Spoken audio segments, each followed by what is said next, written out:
ശ്രീ ഫക്രുദ്ദീൻ അലി, ഈ കേരളത്തിൽ ഇടതിന് പ്രത്യേകിച്ച് CPM എന്താണ് സംഭവിച്ചത്? ഒന്നും അങ്ങോട്ട് ഏശിയില്ലല്ലോ. പ്രത്യേകിച്ച് എന്ത് സംഭവിച്ചു ചോദ്യമാണ്. എനിക്ക് ഈ പൊതുവെ ഇലക്ഷൻ അനാലിസിസ് അബദ്ധം പറ്റാറുണ്ട്. ഇതില് ഇന്റർനാഷണൽ ആണെങ്കിലും ലോക്കലാണ് ഒന്നും അബദ്ധം പറ്റിയത്. ഇത്തവണ അബദ്ധം പറ്റിയത് എനിക്ക് ഇടതുപക്ഷ പ്രസ്ഥാനങ്ങൾക്ക് എനിക്കൊരു ധാരണ ഉണ്ടായിരുന്നു. ആ ധാരണ എന്ന് വെച്ചാൽ എസ്പെഷ്യലി മലബാർ ബേസിലായിട്ടാണ്. അതായത് കാസർഗോഡ് ഇട്ട് ഏതാണ്ട് പാലക്കാട് വരാൻ നമ്മുടെ കുട്ടിക്കാലം നമ്മൾ ജനിച്ചോളം അവിടെ. അതായത് ഇതിന്റെ ഒരു സംഘടനാ സംവിധാനമാണ്. ഈ സംഘടനാ സംവിധാനം നമ്മൾ കുട്ടിക്കാലം തൊട്ട് നമ്മൾ കണ്ടത് ഏത് വിഷയങ്ങൾ വന്ന് ഈ സംഘടനാ സംവിധാനം അതിനെ അതിജീവിക്കുന്ന. അതുപോലെ അപ്പൊ ഇപ്പം നമ്മൾ മാത്രമല്ല, ആ സിറ്റുവേഷൻ ഭയങ്കര ദോഷമായിരുന്നു. LDF CPM എതിരുമായിരുന്നു നമ്മുടെ ഒരു കുട്ടിക്കാലത്ത്. കാരണം മുസ്ലിംസ് ഒന്നും അടുപ്പിക്കില്ലായിരുന്നു. തീർത്ഥാമാരെ പാർട്ടി എന്നൊക്കെ പറഞ്ഞു. ക്രിസ്ത്യാനിക്ക് വലിയ താല്പര്യമൊന്നുണ്ടായിരുന്നു. ഇപ്പൊ അതല്ല സ്ഥിതി. ഇപ്പൊ കോൺഗ്രസ് എന്നുള്ള ഒരു പാർട്ടി അതിന്റെ സംവിധാനം പോലും കേരളത്തിലില്ല. മലബാർ മേഖല കോഴിക്കോട് ജില്ലയിൽ ഒന്ന് ഈ പറയുന്ന DCC പ്രസിഡന്റ് ഒക്കെ ഉണ്ടെന്നല്ലാതെ അത് സംവിധാനം പോലും ഇല്ല പാർട്ടി. അപ്പം ആ ഘട്ടത്തില് മാത്രമല്ല അവരുടെ പ്രധാനപ്പെട്ട വോട്ട് ബാങ്ക് ആയിരുന്നു ഒന്ന് കേരള കോൺഗ്രസ് മാണി വിഭാഗം അവരെ വിട്ടു. ഇവര് സെൻട്രൽ ട്രാവൻകൂറിലാണ് ഇവര് സ്വാധീനമെങ്കിൽ മലബാറിലൊക്കെ ഒരു 20ഓളം മലയോര മേഖല മണ്ഡലങ്ങൾ, നിയമസഭാ മണ്ഡലങ്ങൾ വലിയ സ്വാധീനമാണ്. ഇപ്പൊ ഞങ്ങളുടെ ബാലുശ്ശേരിയിൽ തന്നെ കൂട്ടാരിടാന്ന് ഈ ഒരു പഞ്ചായത്തുണ്ട്. ഈ എന്താണ് പെരാമ നിയോജകമണ്ഡലത്തോട് ചേർന്ന് നിൽക്കുന്ന പഞ്ചായത്ത്. അവിടെ അവർക്ക് വലിയ സ്വാധീനമുള്ളതാണ്. അപ്പം ബാലുശ്ശേരിയൊക്കെ നിരന്തരമായി ഷംബുദാസ് വെച്ചിരുന്ന മണ്ഡലത്തിൽ എനിക്ക് തോന്നുന്നു 2011 മറ്റേ നിയമസഭാ ഇലക്ഷൻ നടന്ന സമയത്ത് പഞ്ചായത്ത് ഇലക്ഷൻ UDF മുന്നിൽ വന്നു. നിയമസഭാ ഇലക്ഷൻ LDF തന്നെ വന്നത്. കാരണം കോൺഗ്രസ് സ്ഥാനാർത്ഥി വളരെ വീക്കായിരുന്നു എന്ന് തോന്നുന്നു. പക്ഷെ ഇത്തവണ സച്ചിൻ ദേവ് അവിടെ ജയിക്കുന്ന ഹ്യൂജ് മെജോറിറ്റിയിലാണ്. അതിന്റെ കാരണം എന്ന് വെച്ചാൽ ഈ ഗുരാച്ചുണ്ട് പഞ്ചായത്ത്, അതൊരു ക്രിസ്ത്യൻ മാണി ഗ്രൂപ്പിന് നല്ല സ്വാധീനമുള്ള പഞ്ചായത്ത്.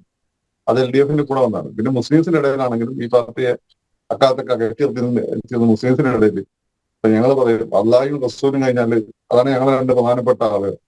അള്ളാഹ് പഠിച്ച അദ്ദേഹത്തിന്റെ അവസാനത്തെ പ്രവാചകൻ മുഹമ്മദ് നബി, അത് കഴിഞ്ഞാൽ വേദാനില്ല. അപ്പൊ പക്ഷെ കേരളത്തെ സംബന്ധിച്ചിടത്തോളം മൂന്നാമത്തെ ഒരാളുണ്ട്, ഖലീഫയ്ക്കൊക്കെ തുല്യം, അതാണ് പിണറായി വിജയൻ. അപ്പൊ ആ രീതിയിലാണ് കാര്യങ്ങൾ കണ്ടുകൊണ്ട്. പക്ഷെ ഇത്രയും അനുകൂലമായ സാഹചര്യം ഉണ്ടായിരുന്നു പോലും മലബാറിലെ ഉണ്ണിത്താൻ ചേട്ടനെ 14 വോട്ടിനൊക്കെ ജയിച്ചാൽ എനിക്ക് മനസ്സിലാക്കാൻ പറ്റില്ല. സുധാകരൻ ജയിച്ചാലേ എനിക്ക് മനസ്സിലാക്കാൻ പറ്റില്ല. കാരണം സുധാകരനോട് ബഹുമാനമൊക്കെ ഉണ്ടായിട്ടില്ല. അദ്ദേഹം ആ രീതിയിൽ എക്സ്പോസ്ഡ് ആയിപ്പോയി. അദ്ദേഹത്തിന് കാര്യങ്ങൾ കയ്യിലല്ല ഫീൽ അദ്ദേഹത്തിന്റെ പത്രസമ്മേളനം. രാഘവേട്ടൻ ഒക്കെ 2 തവണ ജയിക്കുന്നതാണ്. ഇത്തവണ ജയിക്കാൻ പ്രത്യേക ഒരു കാരണം. എങ്കിൽ പോലും 50,000 വോട്ടിനൊക്കെ ജയിച്ചത് 1 ലക്ഷം വോട്ട്. ശ്രീകണ്ഠൻ കഴിഞ്ഞ തവണ കഷ്ടപ്പെട്ട് ജയിച്ചു. ശ്രീകണ്ഠൻ ഒരു തരംഗവും ഇല്ലാതെ. ചുരുക്കി പറഞ്ഞാൽ ഞങ്ങൾ ആദ്യം പറഞ്ഞതുപോലെ കാരണക്കാരൻ കാരണഭൂതനാണ്. അല്ല, ഞാനത് പറഞ്ഞു വരുന്നത് ഞാൻ ഒരു വ്യക്തിയിലേക്ക് അത് ചുരുക്കുന്നില്ല. ഒരു വ്യക്തിയിലേക്ക് ചുരുക്കുന്നത് ശരിയായിരിക്കില്ല. നിങ്ങൾ ഈ കാരണഭൂതൻ പിണറായി വിജയൻ ഉള്ളതുകൊണ്ടാണ് ഇപ്പൊ പാർട്ടി ഇങ്ങനെയെങ്കിലും നിൽക്കുന്നത്. ഒരു സോവിയറ്റ് റഷ്യ ഇല്ലാതെ ഇന്ത്യയിൽ ഗ്ലോബലൈസേഷൻ വന്നു. അതിനു മുമ്പ് കോൺഗ്രസിനെതിരെ ഫൈറ്റ് ചെയ്യുന്ന പാർട്ടി എന്ന രീതിയിലാണ് നിലനിന്നിരുന്നത്. അപ്പം കോൺഗ്രസിന്റെ സ്ഥാനത്ത് BJP എമേർജ് ചെയ്തു. അപ്പൊ 2 ലെഫ്റ്റ് പാർട്ടികളായി കേരളത്തിൽ. മറ്റേ റൈറ്റ് ആയിട്ട് കോൺഗ്രസിനെ നിർത്തിയപ്പോൾ ലെഫ്റ്റ് ആയിട്ട് ഫൈറ്റ് ചെയ്യുന്നത്. അപ്പൊ BJP എമേർജ് ചെയ്ത് വന്നതോടുകൂടി ലെഫ്റ്റ് കോൺഗ്രസ് ആകുകയും ബാക്കി എല്ലാവരും ഈ പറയുന്ന ഇവരെല്ലാം ലെഫ്റ്റ് ആവുന്ന ഒരു പ്രത്യയശാസ്ത്ര പരിസരമൊക്കെ വന്നിരുന്നു. അപ്പൊ ആ ഒരു ഘട്ടത്തിൽ ഒരു പ്രതിസന്ധിയിൽ പാർട്ടി എന്നത്തെ രീതിയിൽ നിലനിർത്തുന്ന ഒരു പിണറായി വിജയന് വലിയൊരു പങ്കാണുള്ളത്. പക്ഷെ നമ്മളിപ്പോ കാലത്തിന് വന്ന മാറ്റത്തിന്റെ ഒരു പ്രശ്നമായിരിക്കാം ഈ ഹ്യൂജ് മെജോറിറ്റിക്ക് ഒരു കാരണമായി ഞാൻ കണ്ടത് നേതൃത്വവും താഴെത്തട്ടിലുള്ള അണികളുമായിട്ട് തമ്മിൽ ഒരു കമ്മ്യൂണിക്കേഷൻ ഗ്യാപ്പ് ഉണ്ടായിരുന്നു. മുമ്പത്തെ പോലെ പറയുന്ന കാര്യങ്ങൾ അവർക്ക് ഡൈജസ്റ്റ് ചെയ്യുന്നില്ല എന്ന് തോന്നുന്നു. അല്ലെങ്കിൽ ഇത്ര വലിയ മെജോറിറ്റിയിലേക്ക് UDF പോവില്ല. ഒന്നാമത്തെ കാര്യം. രണ്ടാമത്തെ കാര്യം എന്ന് വെച്ചാൽ ഇപ്പം അരൂര് കോളായിട്ട് നമ്മുടെ ആരിഫ് ജയിക്കേണ്ടതാണ്. പക്ഷെ ആരിഫ് അവിടെ തോറ്റുപോയി. അതെന്താ കാണിക്കുന്നത്? ഞാനിപ്പോ അന്വേഷണം മനസ്സിലാക്കുന്നത് വലിയ തോതിൽ ഈഴവ വോട്ടുകൾ, പാർട്ടി അനുഭാവമുള്ള ഈഴവ വോട്ടുകൾ ശോഭാ സുരേന്ദ്രൻ പിടിച്ചു എന്നാണ് ഞാൻ മനസ്സിലാക്കുന്നത്. കോൺഗ്രസിനെ വോട്ട് ചെയ്താണ് അങ്ങനെയൊക്കെ തന്നെ തോന്നുന്നു. അപ്പം ഇതൊരു സൂചനയാണ്.